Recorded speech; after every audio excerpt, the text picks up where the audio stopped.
गर्मी बायस हालात वाक़यात का प्रोग्राम शहरबीन लेकर मैं मोहम्मद हुसैन जफर आपकी खिदमत में हाजिर। आज के खास मौज़ूआत हैं।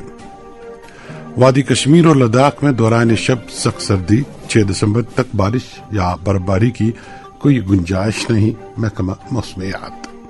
मदीना शरीफ में भारतीय आज़मीन की बस को हादसा, 42 अफराद अज़ा, 18 का ताल्लुक एक ही घर से, 9 बच्चे भी हलाक शुदगां का ताल्लुक तेलंगाना रियासत से बताया गया है।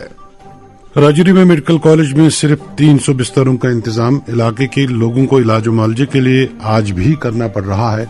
वादी और जम्मू का रुख और कौमी शारा को जाज़िब नजर बनाने के लिए किनारों और खाली जगहों पर की जा रही है लेवेंडर की काश्त। और भी कई मौज़ूआत थे। FM2 103.5 मेगाहर्ट्ज के अलावा आकाशवाणी कुपवाड़ा और भद्रवा के साथ साथ DTH और आकाशवाणी के मोबाइल ऐप पर एक साथ सुन रहे हैं। सामीन, सऊदी अरब के मदीना के करीब आज एक दिलखराश हादसे में उम्रा ज़ायरीन को ले जाने वाली बस को हादसा पेश आया और इसमें कम से कम 42 अफराद हलाक होने की खबरें हैं।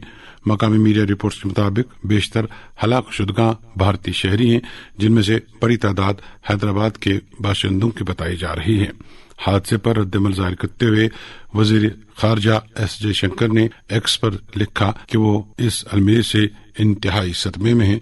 उन्होंने कहा कि रियाज में भारतीय सफारत खाना और जिद्दा में सल खाना मुतासरीन को हर मुमकिन मदद फराहम कर रहे हैं। वजीर खारजा ने जामबाग हुए अपराध के लवाकिन के साथ हमदर्दी का इजहार किया और जख्मियों की जल्द सेहतयाबी के लिए दुआ की। तेलंगाना के IT वजीर श्रीधर बाबू ने बताया कि इब्तदाई इत्तलात के मुताबिक 16 हलाक शुदगां हैदराबाद के मल्लेपल्ली के बाजार घाट इलाके से ताल्लुक रखते हैं। रियासती हुकाम मरकज के साथ मिलकर हलाक शुदगां की तस्दीक कर रही है। महलूकीन के अहले खाना के मुताबिक ये ग्रुप 9 नवंबर को हैदराबाद से रवाना हुआ था और उम्रे की अदायगी के बाद मक्के से मदीना वापस लौट रहा था कि रास्ते में हादसा पेश आया। इधर बताया जाता है कि मारे गए ज़ायरीन में से 18 का ताल्लुक एक ही कुंबे से है और इनमें 9 बच्चे भी शामिल हैं। इस दौरान वजीर आला उमर अब्दुल्ला, नेशनल कॉन्फ्रेंस के सदर doctor Farooq Abdullah, member parliament Agha Saeedullah Mehdi और दीगर की शख्सियात ने इस साने पर रंज का इजहार किया है और महलूकीन के अहल खाना से ताज़ियत की है। अब एक और मौजूद। सामीन, वादी कश्मीर में शबाना दर्ज हरारत मुसलसल मनफी में दर्ज हो रहा है और शिद्दत की सर्दी के सबब दौरान शब आम लोगों को दिक्कतों का सामना करना पड़ रहा है। वादी और लद्दाख में लोग गर्म मलबूसात पहनना शुरू कर चुके हैं, जबकि सुबह शाम गर्मी के आलात के बगैर गुजारा करना भी नामुमकिन सा बन चुका है।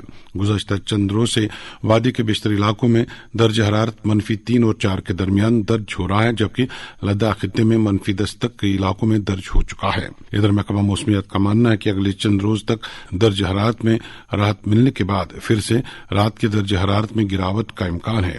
महकमा मौसमियात के डायरेक्टर डॉक्टर मुख्तार अहमद के मुताबिक 6 दिसंबर तक मौसम मजमूई तौर पर खुश्क रह सकता है। बारिश या बर्फबारी का कोई इम्कान नहीं, अलबत्ता दिन में मौसम खुला रहने के बायस रात के दौरान ठंड में इजाफे का कवी इम्कान है। जैसे एक्सपेक्टेड था, थोड़ा सा ठंड बढ़ने के चांसेस थे और टेम्परेचर -3 -4 तक भी टच किया है पिछले 2 दिनों में पूरे वैली के अंदर अलग अलग स्टेशन में। तो कमिंग डेज में थोड़ा सा राहत मिल सकता है, 1-2 डिग्री का थोड़ा सा इम्प्रूवमेंट होगा, लेकिन 21 के बाद फिर से जो है टेम्परेचर जो है फॉल कर रहे हैं और अक्रॉस वैली जो है फिर से ठंड बढ़ने के चांस हैं 21 तारीख के बाद। लेकिन फिलहाल कोई मेजर रिलीफ नहीं है टेम्परेचर के हवाले से भी, और जो वेट स्पेल है फिलहाल लगभग 6-7 दिसंबर तक कोई मेजर वेट स्पेल के चांसेस नहीं है। केवल WD बीच में 1-2 आ सकते हैं, लेकिन कोई सिग्निफिकेंट एक्टिविटी के चांसेस नहीं है। तो ठंड जो है सुबह शाम बरकरार रह सकती है पूरे वैली के अंदर। ये जो नवंबर में इस तरह का टेम्परेचर रहना, ये क्या एक रूटीन है, नॉर्मल है या कुछ एबनॉर्मल है? ये रूटीन ही कहेंगे, क्योंकि जब भी विंटर ऑनसेट होता है तो कभी कभार आपका डे टाइम खुली धूप के कारण सुबह शाम ठंड काफी ज्यादा बढ़ जाती है और कोई क्लाउडीनेस नहीं है, बिल्कुल क्लियर स्काई है। तो इस कारण से जो है सर्दी की जो शिद्दत है वो सुबह शाम काफी ज्यादा महसूस होती है। और वहीं दिन की अगर हम बात करें तो दिन में टेम्परेचर लगभग 15 से लेकर 17-18 डिग्री तक भी रह रहा है पूरे वैली के। जम्मू और लद्दाख के बारे में क्या इत्तलात है आपके पास? जम्मू रीजन में भी फिलहाल मौसम जो है बिल्कुल ड्राई रहने के चांस हैं फतेह लद्दाख के अंदर भी, और टेम्परेचर लगभग -10 तक भी टच कर रहा है आजकल फतेह लद्दाख के अलग अलग स्टेशन के अंदर। तो कमिंग डेज में भी फतेह लद्दाख के अंदर सर्दी के हवाले से कोई कमी देखी नहीं जा सकती। तो सर्दी जो है बरकरार रहेगी। इवन 21 के बाद और ठंड जो है बढ़ सकती है सुबह शाम पूरे खत्े लद्दाख के अंदर। ये थे महकमा मौसमियात के डायरेक्टर डॉक्टर मुख्तार अहमद। इधर कुपवाड़ा जिले के बालाई इलाकों में सरमा के लिए राशन जखीरा करने का अमल आखिरी मराहल में है और अभी तक 80% से जायद राशन और रसोई गैस मुतल्लिका इलाकों में पहुंचा दिया गया है। ये वो इलाके हैं जो सरमा के दौरान बर्फबारी के बायस बाकी दुनिया से कट के रह जाते हैं।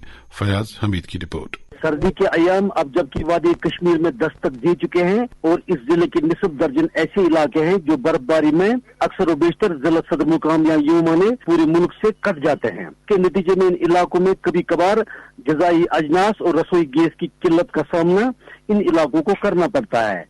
इन इलाकों में हर साल बर्फबारी से पहले ही ग़िज़ाई अजनास जैसे चावल, आटा, खांड और रसोई गैस जरूरत के हिसाब से पहुंचाया जाता है। शहरबीन को जो तफसीलात मौसूल हुई उसके मुताबिक यहाँ के सरहदी इलाकों करना, केरन, मिथल, बुडनमल, कुमकड़ी और जुमंगन में आने वाले महीनों के लिए राशन पहुंचा दिया गया है। बावसूख जराये से शहरबीन को मालूम हुआ है कि अभी तक इन इलाकों में 36,000 क्विंटल चावल। इस दौरान गई